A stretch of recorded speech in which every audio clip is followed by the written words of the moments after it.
Coucou tout le monde, bienvenue sur notre chaîne YouTube Viens et suis-moi, écoutez prête l'oreille, je suis Vaya Prière et je suis très heureuse de pouvoir vous retrouver pour une nouvelle semaine et une nouvelle étude de notre programme Viens et suis-moi, le Nouveau Testament. Et cette semaine, nous avions à lire de nouvelles aventures, de nouveaux enseignements dans notre manuel de Viens et suis-moi, dans Matthieu au chapitre 13, au Luc chapitre 8 et chapitre 13. Certains des enseignements les plus mémorables du Sauveur ont toujours été donnés sous forme d'histoires simples que l'on appelle des paraboles. Elles étaient plus que de simples anecdotes intéressantes portant sur des objets ou sur des événements ordinaires. Elles contenaient des vérités profondes concernant le royaume de Dieu pour les personnes qui étaient préparées spirituellement. L'une des premières paraboles rapportées dans le Nouveau Testament est ce que nous appelons la parabole du semeur que l'on trouve dans Matthieu chapitre 3. Et cette parabole nous invite à examiner notre préparation pour recevoir la parole de Dieu. Jésus a déclaré « car on donnera à celui qui reçoit et il sera dans l'abondance ». Par conséquent, quand nous nous préparons à étudier les paraboles du Sauveur ou n'importe lequel de ces enseignements, une bonne façon de commencer est d'examiner notre cœur et de déterminer si nous donnons à la parole de Dieu une bonne terre. Et c'est ce que nous allons voir dans notre étude cette semaine. Une bonne terre où croître, s'épanouir, fleurir et produire du bon fruit qui nous bénira en abondance, nous et notre famille. Juste un petit rappel. Qu'est-ce qu'une parabole? Une parabole est une histoire simple, utilisée pour illustrer une leçon morale ou une leçon spirituelle. Une histoire terrestre avec un sens céleste. Cependant, vous vous demandez peut-être quelle est la différence entre une parabole et une fable.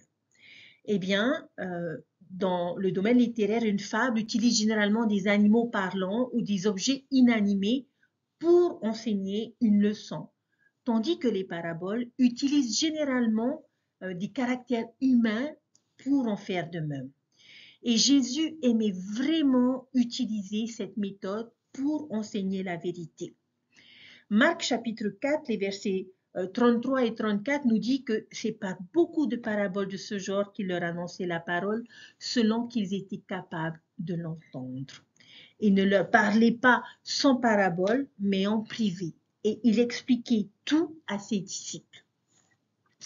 Par conséquent, chers frères et sœurs, cette semaine, c'est ce que nous allons faire. Et ce qui nous amène à une question vraiment importante, une question que les propres disciples de Jésus avaient pour lui et peut-être que vous aussi personnellement avez. Quelle est cette question? Nous la trouvons dans Matthieu chapitre 13, verset 10.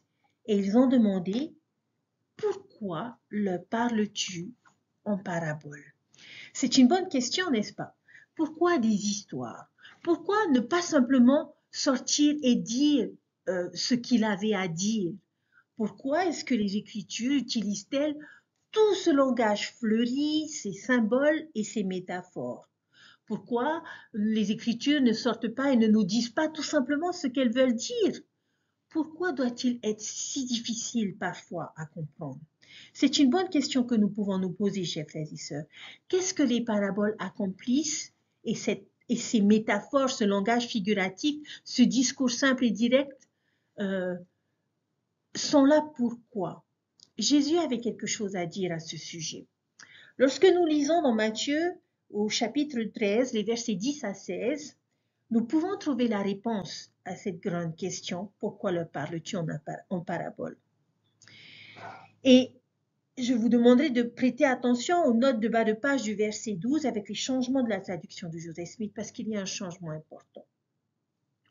Les disciples, verset 10, les disciples approchèrent et lui dirent, pourquoi le parles-tu en parabole? Jésus leur répondit, verset 11, parce qu'il vous a été donné de connaître les mystères du royaume des cieux et que cela ne leur a pas été donné. Verset 12, car on donnera à celui qui a et il sera dans l'abondance, mais à celui qui n'a pas, on ôtera même ce qu'il a. verset 13, c'est pourquoi je leur parle en parabole, parce qu'en voyant, ils ne voient pas, et en entendant, ils n'entendent ni ne comprennent.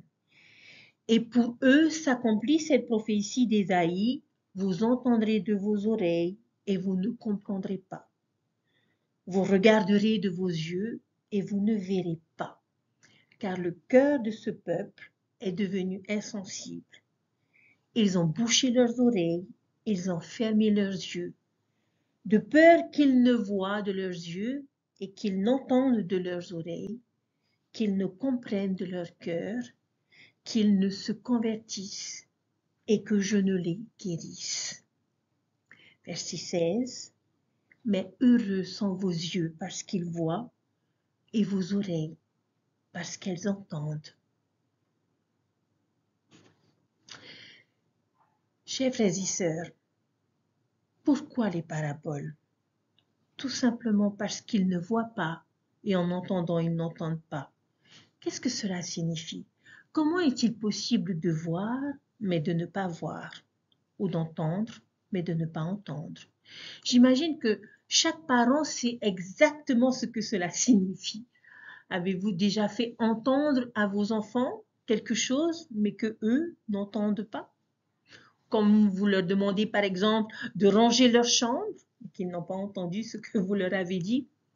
Ou peut-être que vous avez déjà eu une expérience où lorsque vous lisez un livre, que vous lisez une page entière et puis que vous vous rendez compte, vous vous arrêtez et vous vous rendez compte que, en fait, vous avez été totalement inconscient du sens des mots de la page, que vous n'avez pas compris ce qu'elle vous racontait. Que nous avons lu les mots dans le sens où nos yeux ont bien suivi chaque mot de la page et récité chaque mot dans notre tête, mais que notre esprit était ailleurs. Nous voyons les mots sur la page, mais nous n'avons pas vu les mots. Il n'y avait aucune compréhension de ces mots. Aucun effort conscient n'a été mis en avant pour essayer de comprendre ce que nous lisons. Chers frères et sœurs, cela fait partie de l'objectif de l'enseignement dans les paraboles. Et je suis sûre qu'il y avait des personnes à l'époque de Jésus qui ont totalement raté beaucoup de ces messages. Peut-être qu'ils étaient simplement divertis par la parabole du bon samaritain et qu'ils se sont dit « Oh, quelle belle petite histoire !» Peut-être qu'ils ont entendu, ils l'ont entendu donner la parabole du semeur, comme ici dans nos écritures de cette semaine, et se sont éloignés en disant « Oh, Jésus doit être un bon agriculteur ». Et les a peut-être inspirés à rentrer chez eux et à travailler dans ce domaine. Et Jésus chercherait peut-être à ce moment-là à leur dire « Oh, vous avez manqué quelque chose. » Ils n'ont pas vu ni entendu. Chers frères et sœurs, j'espère que nous ne faisons pas la même erreur. Peut-être que l'explication la plus claire des paraboles vient du dictionnaire biblique. Celui qui a écrit cette description a insisté, et je vais en lire une partie. Il a dit ceci. D'après les paroles de notre Seigneur, nous apprenons la raison de cette méthode, l'enseignement dans les paraboles. C'était pour voiler le sens. La parabole transmet exactement la vérité religieuse de l'auditeur proportionnellement à sa foi et à son intelligence. Le terme est sans inspiration, c'est une simple histoire, en voyant qu'il ne voit pas, tandis que les instructions spirituelles révèlent les mystères ou les secrets du royaume de Dieu. C'est donc que la parabole présente l'état de toutes les véritables connaissances. Mais seulement celui qui cherche trouvera.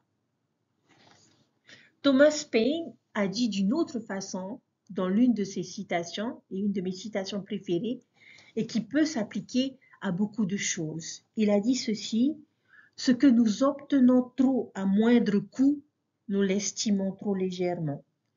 C'est le cher qui donne à tout sa valeur. Le ciel sait mettre un prix approprié sur ses biens. »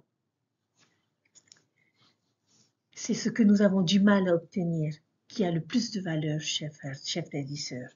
Et c'est ce que les paraboles tentent de nous enseigner. Quelques autres réflexions brèves sur les paraboles. Une parabole est capable d'enseigner de nombreuses vérités à la fois. L'esprit peut prendre une variété de messages sur les mesures différentes au cœur de ceux qui les étudient en tenant compte de la manière dont ces choses peuvent s'appliquer personnellement. Les paraboles invitent la révélation personnelle à mesure que le Saint-Esprit devient l'enseignant. L'étude des paraboles est censée être une expérience révélatrice pour chacun d'entre nous, pas seulement une conférence des enseignements de Jésus. Ils peuvent transmettre divers messages à un individu en fonction de l'âge et des circonstances. Une autre raison des paraboles, elles sont juste plus amusantes et plus intéressantes et plus divertissantes. Les paraboles ajoutent de la couleur et de l'intrigue, de la beauté aux doctrines et aux principes de l'Évangile, parfois qui peuvent nous paraître complexes ou abstraits. Je veux dire, préférez-vous entendre un professeur donner une conférence philosophique sur les théories de la croissance des personnages et la tendance des gens à se sentir plus en sécurité dans le domaine de leur origine, ou à regarder par exemple le film Le magicien d'Oz et à ressentir le pouvoir des paroles de Dorothée lorsqu'elle répète la ligne « Il n'y a pas de place comme la maison ». Ce qui est plus efficace pour aider les enfants à comprendre l'importance du travail acharné et de la planification. Un discours sur les vertus de la gestion de projet et des efforts industrieux concentrés, ou simplement en leur lisant l'histoire des 3 petits cochons, par exemple.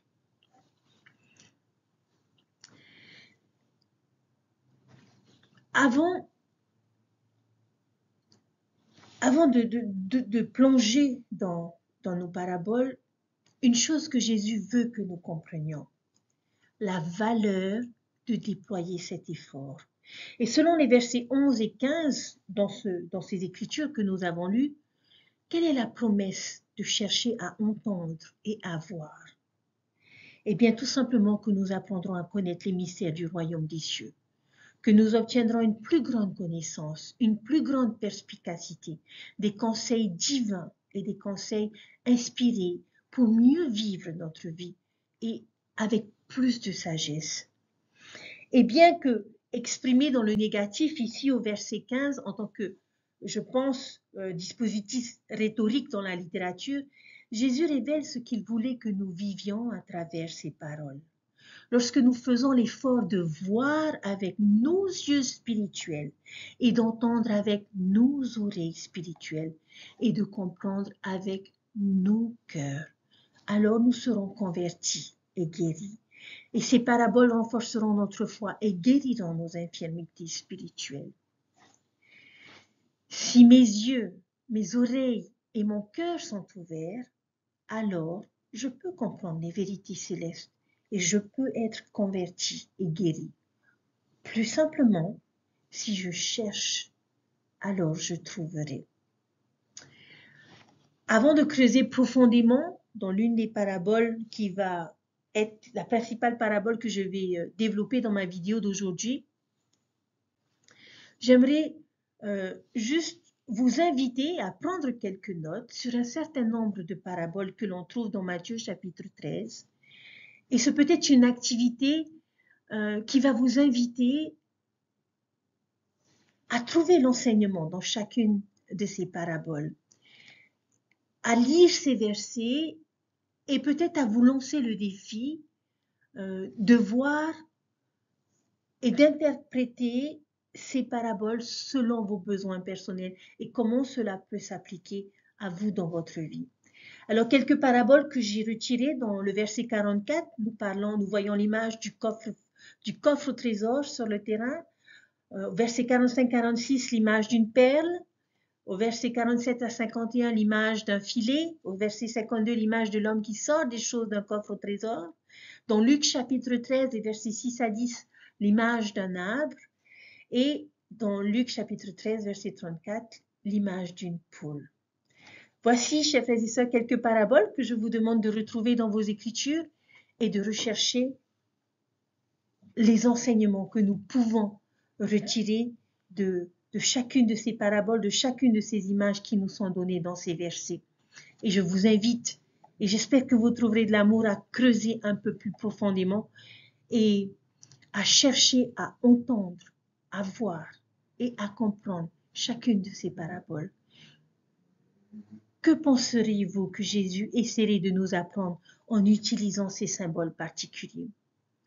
Et je vous invite, chers frères et sœurs, à les partager, à partager vos conclusions, à partager les enseignements que le Saint-Esprit vous donnera à votre famille, à votre époux, à votre épouse, à vos enfants.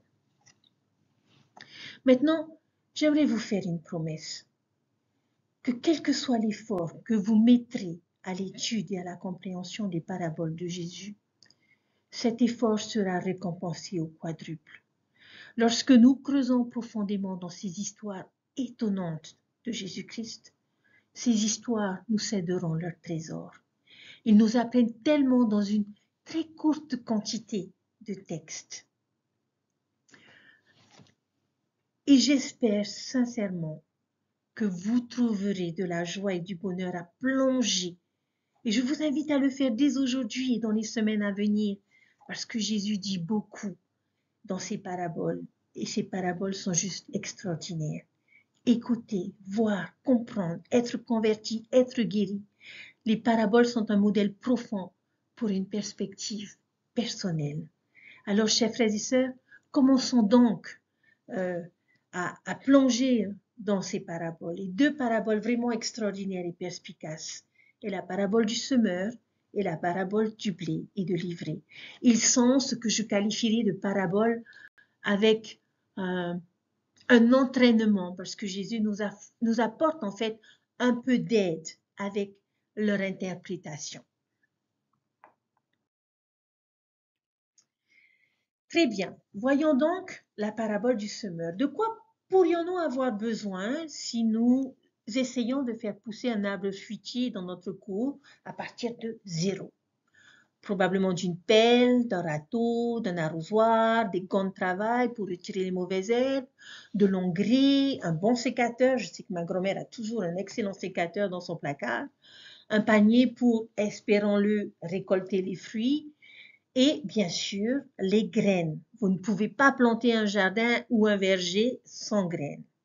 Il y a autre chose dont nous pourrions avoir besoin et que nous pourrions parfois négliger, qui est le sol.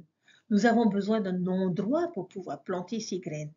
Et pensez-vous que cela compte où nous plantons ces graines? Bien sûr, le type de sol que nous utilisons va aider à déterminer la santé et la croissance de nos plantes. Alors, chose intéressante dans les Écritures, c'est qu'elles utilisent fréquemment des plantes et des arbres pour enseigner des leçons spirituelles. Par exemple, dans le rêve de Léhi, dans le livre de Mormon, un arbre a été utilisé pour représenter les bénédictions de l'appartenance au royaume de Dieu. Toujours dans le livre de Mormon, Alma a utilisé la métaphore des graines et des arbres pour enseigner une leçon importante sur la foi et le témoignage. Jacob a utilisé un verger pour représenter l'histoire spirituelle de la terre. Et nous savons tous que Dieu a utilisé un arbre dans le jardin d'Éden comme partie charnière de son plan. Eh bien, notre Sauveur Jésus-Christ, dans ses enseignements, a aussi utilisé l'image végétale dans un certain nombre de ses paraboles. Et cette semaine, nous allons jeter un œil à deux de ces paraboles, et notamment la parabole du semeur. Dans cette parabole du semeur, chers frères et sœurs, nous allons, comme nous avons l'habitude pour chaque parabole, nous allons énumérer quelques éléments de cette parabole que nous retrouvons lorsque nous la lisions. Donc, je vous invite à identifier ce que chaque chose représente et à réfléchir à une application personnelle. Lorsque nous lisons cette parabole, nous pouvons identifier les éléments de cette parabole. Et ces éléments, lorsqu'on regarde à partir du verset 3, il parle en parabole sur beaucoup de choses et il dit, verset 4, un semeur sortit pour semer. Comme il semait, une partie de la semence tomba le long du chemin. Les oiseaux vinrent et la mangèrent. Une autre partie tomba dans les endroits pierreux, où elle n'avait pas beaucoup de terre. Elle leva aussitôt parce qu'elle ne trouva pas un sol profond. Mais quand le soleil parut, elle fut brûlée et sécha, faute de racines. Verset 7. Une autre partie tomba parmi les épines. Les épines montèrent et l'étouffèrent. Une autre partie tomba dans la bonne terre. Elle donna du fruit, un grain, 100, un autre 60, un autre 30. Que celui qui a des oreilles pour entendre, entende. Voici donc la parabole que nous allons étudier cette semaine. Alors, quels sont les éléments que nous retrouvons dans cette parabole et que nous pouvons identifier? Bien sûr, en premier, le semeur. Nous avons également la graine, les oiseaux, le bord du chemin. Nous avons également le sol pierreux. Nous avons le soleil, les racines. Nous retrouvons également les épines et le bon terrain, le bon sol et au final, le fruit. Maintenant, comment pouvons-nous interpréter ces éléments de la parabole? Nous avons la chance, dans cette parabole, que Jésus nous ait aidés avec cette dernière. Donc, si vous regardez les versets 18 à 23, vous verrez que Jésus nous offre un aperçu de la signification des différents symboles de la parabole. Que représente chaque élément? Certains d'entre eux nous donnent directement, et les versets où vous les trouverez dans votre lecture, lorsque vous relirez ce chapitre. Mais il y a d'autres que Jésus ne donne pas d'interprétation directe, mais je vous invite à réfléchir à leur signification. Pour chacun des sols, par exemple, considérez l'état de la plante elle-même dans chacun de ces sols différents. Qu'observeriez-vous si vous voyez la plante dans ces sols? Et ensuite, pour le plaisir, je vous invite à réfléchir à la solution du jardinage que vous pourriez apporter dans chacun de ces 4 sols. En termes de plantes en croissance, que ferait un bon jardinier pour remédier aux problèmes trouvés dans chaque sol? Et ensuite, je vous invite à réfléchir ce à quoi cela ressemblerait spirituellement. Par exemple,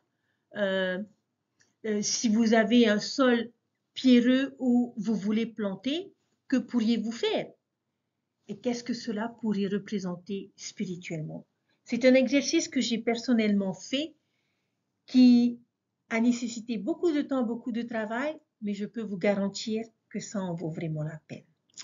Alors, permettez-moi de partager certaines choses. D'abord, la graine. Le premier symbole que nous identifions est la graine elle-même. Qu'est-ce que c'est? Selon le verset 19, la graine est la parole du royaume, l'évangile, la vérité, la doctrine, les conseils. Ceci est la graine. Le semeur, qui est le semeur? Bien évidemment, chers frères et sœurs, Jésus ne révèle pas spécifiquement l'identité du semeur, mais avec un peu de réflexion, nous pourrions probablement trouver quelques possibilités. Nous pourrions certainement attribuer à notre Sauveur Jésus-Christ ce rôle comme celui qui donne les graines de la vérité dans le cœur des gens. Mais le secteur pourrait également être les missionnaires, les prophètes, les apôtres, nos parents, nos enseignants, le Saint-Esprit. Et nous pourrions même, nous-mêmes, nous placer dans ce rôle si nous sommes ceux qui cherchent à répandre la graine de la parole de Dieu. Quiconque vise à se disperser ou à enseigner la vérité pourrait être identifié comme un semeur. Le sol. Maintenant, l'un des symboles les plus importants à considérer est la nature des sols eux-mêmes, le sol. Et dans notre parabole, il existe 4 types de sols. 4 sols sont mentionnés. Que représentent-ils? Différents types de personnes, peut-être en partie, mais on va être prudent ici. Je ne crois pas que l'intention de la parabole était de nous inviter à juger notre voisin ou à compartimenter tout le monde en 4 catégories simples. Non, ce n'est pas l'objectif de la parabole. Nous avons des gens, des personnes du chemin, nous avons des personnes dans des sols pierreux, nous avons des personnes au milieu des épines, nous avons des personnes sur de bonnes terres. Je suis membre de l'Église et donc on peut se considérer être sur la bonne terre, mais je me sens mal, euh, euh, comment dirais-je, je, personnellement, je crois qu'il existe un moyen beaucoup plus profond et plus significatif de regarder cette parabole. Je crois que Jésus nous invite à regarder vers l'intérieur et à nous demander, est-ce moi, à chaque sol et chaque symbole. Et je suis honnête, si je suis honnête avec moi-même, je vais avoir des preuves de chaque sol dans ma vie et je crois que la parabole peut nous aider à considérer nos propres réactions à la parole de Dieu. Alors, que représente le sol lui-même?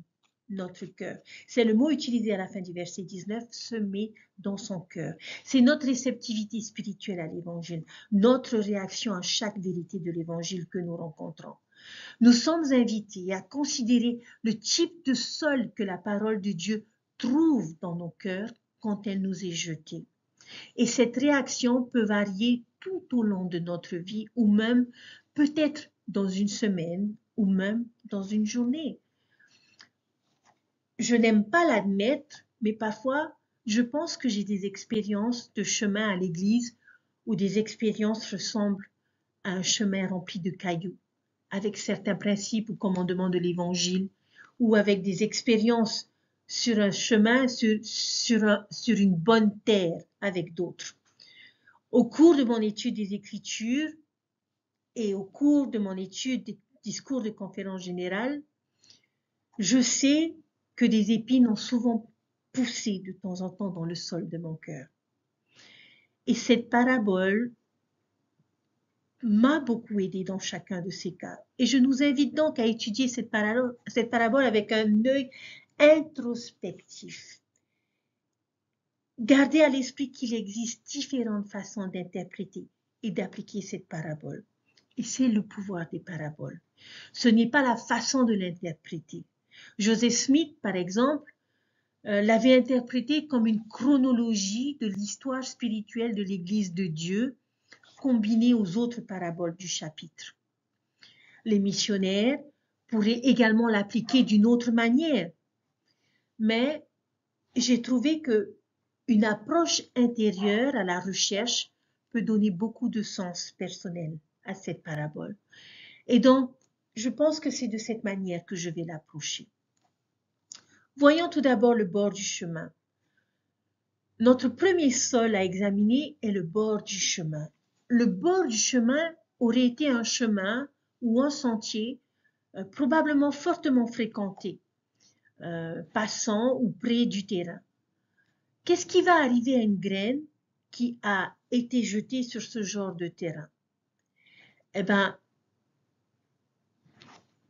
tout simplement, je pense que la graine n'arriverait même pas à prendre racine parce qu'elle serait mangée par les oiseaux, comme nous le dit les versets. Alors, quel genre de cœur ou de réaction à la vérité faisait-il référence? Jésus nous dit que cela représente des moments où nous choisissons, chers frères et sœurs, de ne pas comprendre la parole, quand nous l'entendons mais que nous ne la comprenons pas. Mais pourquoi ne la comprenons-nous pas? Est-ce parce que nous trouvons les paroles des Écritures déroutantes? Est-ce parce que la conversation de l'Église ou de la conférence ou des messages de conférence va au-dessus de notre tête parce que nous ne connaissons pas aussi l'Évangile que eux le connaissent? Non, je ne pense pas. Je ne pense pas que ce soit ce dont nous parlons ici. Nous avons juste besoin de nous référer aux 10 versets précédents de Matthieu chapitre 13 que nous avons déjà examinés pour pouvoir trouver la réponse.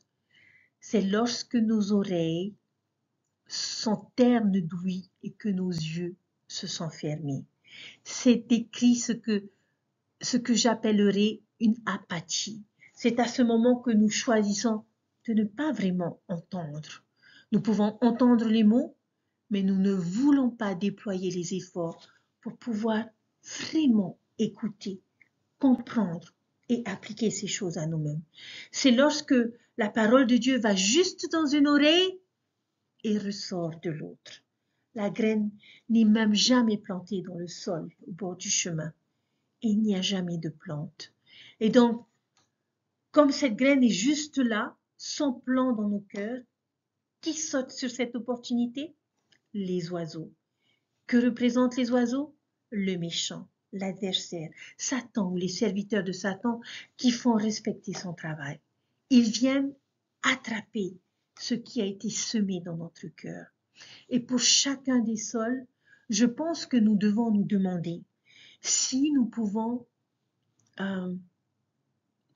avons-nous déjà eu des moments au bord du chemin, ces moments où nous avons permis aux distractions du monde d'empêcher la parole d'entrer dans notre cœur, des moments où nous parcourons simplement les Écritures pour le faire et nous le faisons sans s'arrêter pour réfléchir ou postuler et juste dire, ben voilà, j'ai lu mes Écritures. C'est peut-être ces moments où la conférence générale est en arrière-plan, mais que nos esprits sont ailleurs. Je pense à ma semaine, je pense aux courses que je dois aller faire pour le week-end, les moments où nous allons sur les discussions et les leçons de réunion de l'école du dimanche ou de la réunion de Sainte-Seine. Ce sont des moments au bord du chemin et le méchant fait un soupir de soulagement alors qu'il arrache cette graine avant qu'elle ne puisse même être plantée. Alors faisons attention, chers frères et sœurs. Notre chemin rempli de pierres, le sol pierreux, quel genre de réaction cela représente-t-il? C'est lorsque nous entendons le mot et avec joie le recevons. Ah, c'est génial, c'est beau. La graine est en fait plantée et commence à pousser dans le sol pierreux. Mais quel problème rencontrerons-nous dans ce sol? Tout va bien jusqu'à ce que le soleil se retire. Alors qu'arrive-t-il? La plante meurt. Pourquoi? Parce que le soleil est mauvais pour les plantes. Est-ce la faute du soleil que la plante meurt? Non. En fait, les plantes ont besoin de soleil pour pouvoir grandir. Le soleil n'est un problème que lorsque la plante n'a pas de profondeur de terre ou n'a pas de racines en soi. Luc ajoute que la plante se déchaîne parce qu'il manquait d'humidité. Ce sont les vrais problèmes de ce scénario. Ce n'est pas le soleil, chers frères et sœurs. À quoi cela ressemble-t-il spirituellement? Eh bien, c'est lorsque nous entendons et nous comprenons les paroles.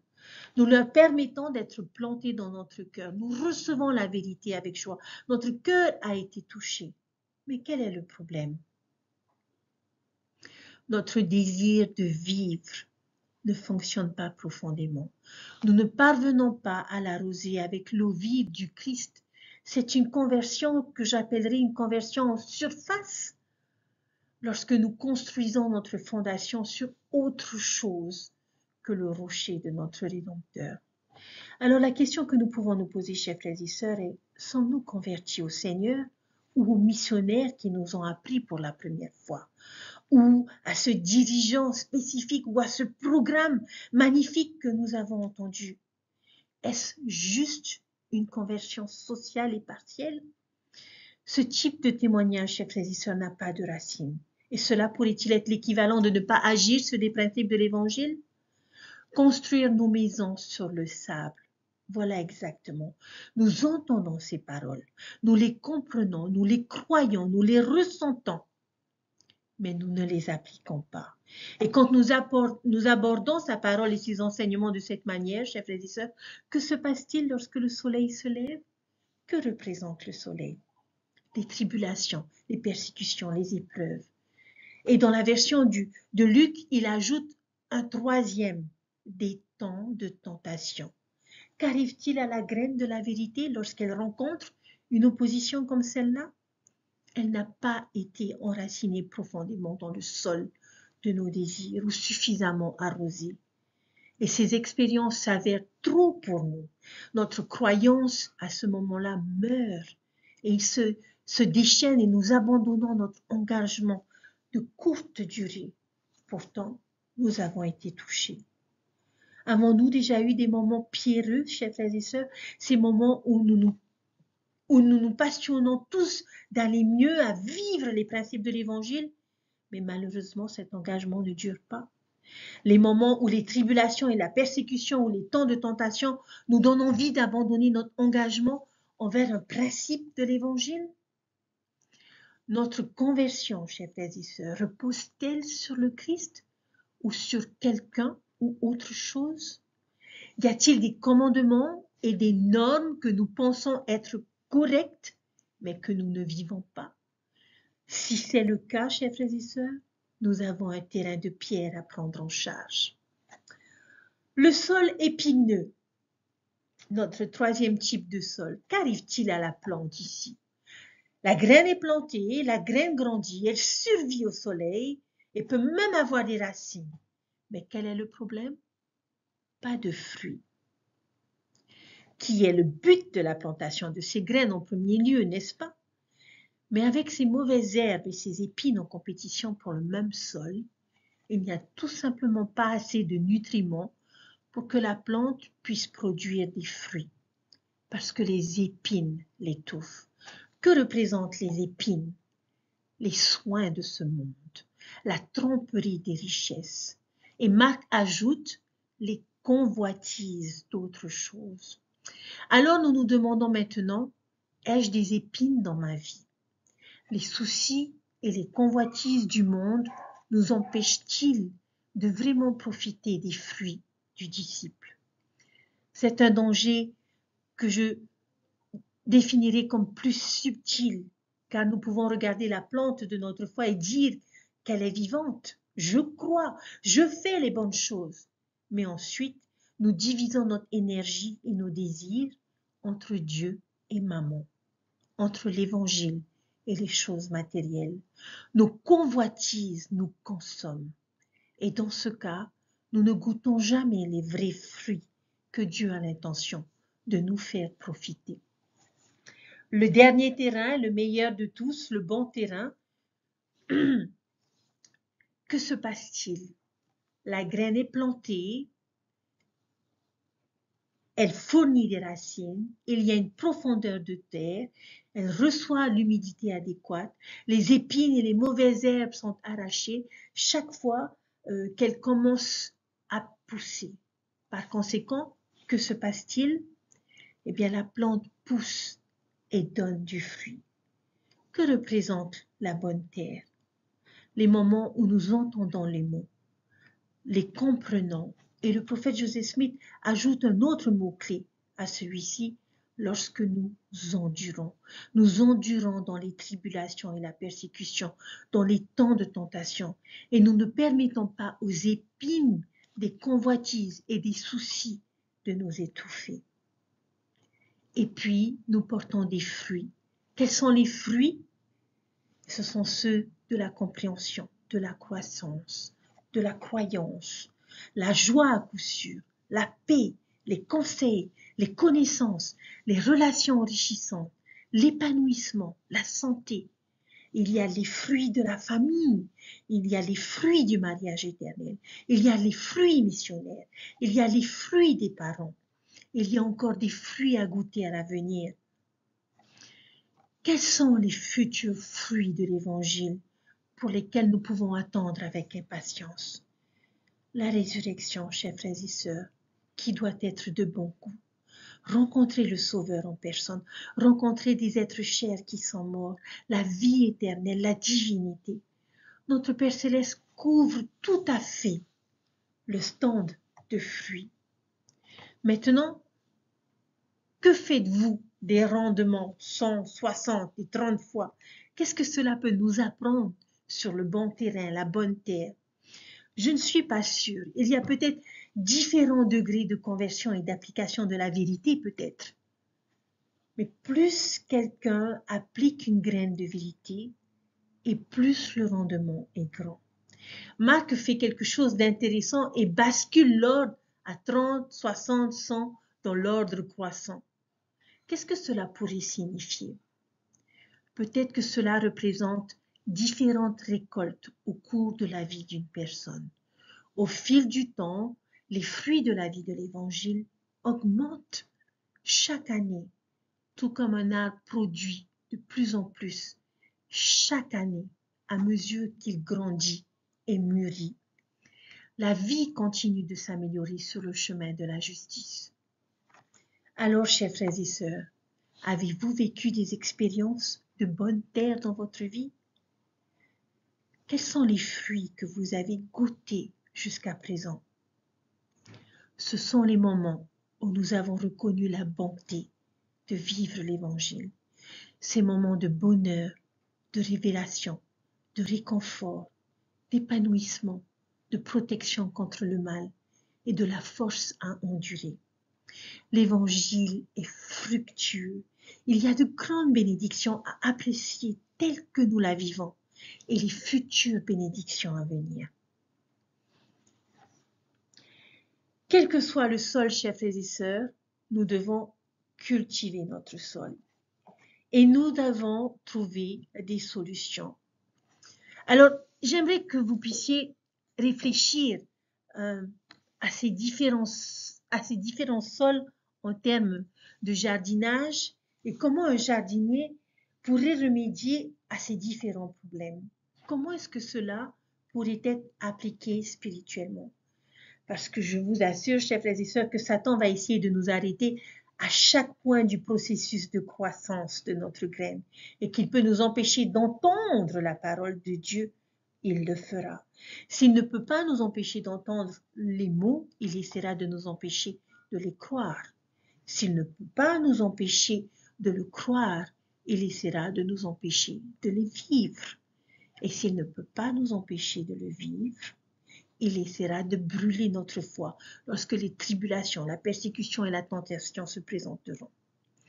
Et si cela ne fonctionne toujours pas, il essaiera d'étouffer notre foi avec les soucis, le matérialisme et les convoitises. Donc vous voyez, chers frères et sœurs, que nous devons être vigilants à chaque étape du processus. Quelle serait alors la solution du jardinage sur le long du chemin? Le bêcher, prendre une pelle ou un râteau et bêcher la terre compacte, donner à la graine une chance de pouvoir entrer dans le sol. À quoi cela ressemble-t-il spirituellement? Eh bien, tout simplement à nous débarrasser des distractions qui se tiennent entre nous et la parole, combattre l'apathie, reconnaître notre besoin de déployer des efforts pour comprendre la parole de Dieu. Et vous savez, parfois la seule chose qui fonctionne est que Dieu envoie une pelle de conséquences ou d'adversité pour nous réveiller. Et avec cette pelle, nous devons bêcher le compact de nos cœurs afin que la vérité puisse la pénétrer une fois de plus. Quelle est la solution au sol pierreux? Retirer les rochers, retirer les cailloux, creuser plus profondément, fournir plus d'humidité dans ce sol. À quoi cela ressemble-t-il spirituellement? À nous débarrasser des rochers, de la superficialité ou de l'hypocrisie. Arroser notre terre avec le désir et l'engagement et l'étude profonde. Analyser notre pourquoi et purifier nos motivations. Quelle est la solution aux épines? On le sait, les arracher, les saisir par la racine et les arracher. Vous ne pouvez pas simplement déchirer les mauvaises herbes au sommet, elles reviendront. Nous devons essayer de les retirer à la racine. À quoi cela ressemble-t-il spirituellement? Il nous faut frapper à l'origine de nos soucis, de nos convoitises et du matérialisme. Sachez qu'il y a beaucoup plus dans la vie que l'argent et les choses. Et cherchez à se concentrer sur ce qui compte le plus, chers frères et sœurs. Asseyez-vous pour vous-même des trésors dans le ciel plutôt que des trésors sur terre. Et nous devons chercher à contrôler nos convoitises et à mettre l'homme ou la femme naturelle à sa place. Et s'il y avait un problème de jardinage spécifique dans le bon sol, il est peut-être suggéré dans les différents rendements. Certains peuvent récolter 100, d'autres 60 et d'autres 30. Mais plus nous appliquons profondément la parole de Dieu dans notre vie, plus nous apprécions les fruits. Donc, ce n'est peut-être pas nécessairement un problème dans ce sol en soi, mais un encouragement à vivre l'évangile aussi profondément et pleinement que possible. Plus notre dévotion sera grande et plus notre récolte sera grande. Maintenant, il est difficile d'identifier simplement une vérité spécifique à cette parabole parce qu'il y en a beaucoup. Et je suis persuadée que vous aurez vos propres interprétations selon vos circonstances personnelles. Mais nous pourrions mettre en évidence quelques-unes des principales idées en une seule. Si j'entends, je comprends et que je crois en la vérité, que j'enracine mon témoignage profondément, que je permets à la persécution et laisser pour m'aider à grandir plutôt que de diminuer ma foi, cueillir du matérialisme, de la luxure et des préoccupations mondaines de ma vie, alors je profiterai abondamment du fruit de l'Évangile. Chers frères et sœurs, je ne sais pas à quel point nous devons vraiment inclure, à quel point nous devons mettre ces choses en application dans notre vie, parce que je ne connais pas les circonstances personnelles de chacun. Mais avant de quitter cette parabole, peut-être une question plus générale à considérer. Bien que nous ayons étudié cette parabole et que nous ressentirons probablement l'esprit nous inciter à faire certaines choses, ma question, chers frères et sœurs, le ferez-vous? Un excellent rappel de notre besoin continu de vigilance pour recevoir la bonne graine de la parole de Dieu dans notre vie. L'ennemi est toujours vigilant pour les opportunités, pour pouvoir tuer notre croissance et restreindre les fruits que nous pouvons apprécier dans notre vie. Si une tactique ne fonctionne pas, il se regroupera et en essaiera un autre. D'un autre côté, les semeurs continuent de nous offrir la possibilité de planter, de cultiver et de récolter.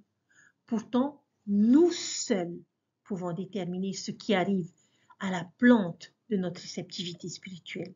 Tout comme l'ennemi est toujours à la recherche d'une occasion de gêner la croissance, nous devons aussi être toujours vigilants pour prendre soin des plantes et analyser la qualité de notre sol. Comme tout jardinier vous le dira, prendre soin d'une plante n'est pas une tâche unique. Cela nécessite des efforts quotidiens, des soins, une attention à faire pousser les fruits d'année en année.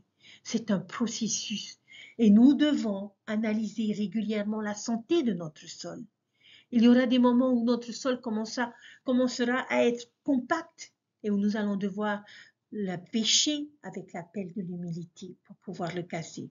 Il y aura des moments où notre sol commencera à sécher et nous devons l'arroser avec l'eau vive de notre Sauveur Jésus-Christ ou avec nos propres larmes de repentance. Il y aura des moments où nous aurons besoin d'éliminer certaines convoitises, les soucis terrestres de notre âme. Et je crois que comme nous le faisons et cultiver avec amour le sol de notre âme, alors je crois que je peux nous promettre que nos jardins seront fructueux et nous fourniront de nombreuses récoltes de temps en temps dans les éternités. Une fois que vous avez la chance de goûter les fruits de vos travaux, assurez-vous de les faire profiter à d'autres, d'en profiter et de faire profiter à d'autres, parce que, chers frères et sœurs, nous le méritons tous. C'est sur ces mots que je vais vous laisser, chers frères et sœurs, en vous témoignant que Jésus est notre Sauveur et notre Rédempteur, que notre Père Céleste connaît l'état de notre cœur, personnellement et individuellement, mais qu'il nous a donné les moyens. Et il n'appartient qu'à nous de faire ce qu'il faut pour que la graine de son évangile puisse prendre racine, pousser, germer et donner du bon fruit. Chers frères et sœurs, dans 2 semaines, le Seigneur a préparé les outils, a préparé les solutions de jardinage pour nos cœurs au travers de notre prophète et des apôtres lors de notre prochaine conférence générale. Puissions-nous être prêts à entendre les doux conseils de ces jardiniers dans le jardin de Dieu, à entendre de nos oreilles et à voir de nos yeux, pour pouvoir récolter les fruits que Dieu en réserve pour chacun de nous. Il nous aime et nous sommes précieux à ses yeux. Je vous laisse toutes ces choses au nom de Jésus-Christ. Amen. Je vous souhaite une bonne semaine. Creusez, bêchez, arrachez les mauvaises herbes, jardinez dans notre étude de cette semaine et vous récolterez de merveilleux fruits. Prenez soin de vous, je vous dis à très bientôt. Bye.